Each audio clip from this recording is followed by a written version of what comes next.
Many of us love luncheon meat. Question: is it low carb? Also known as corn meat or meatloaf, let's check out the halal section first.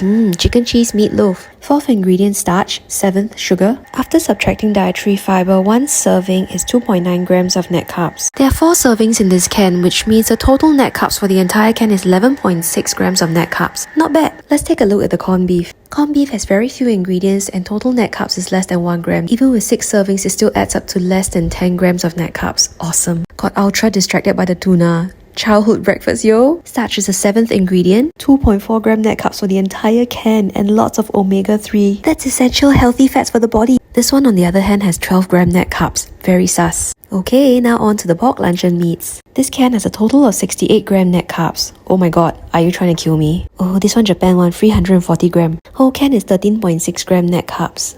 Not too bad, I guess. Wow, Iberico, so fancy. Total 0.4 gram net carbs. Pure meat.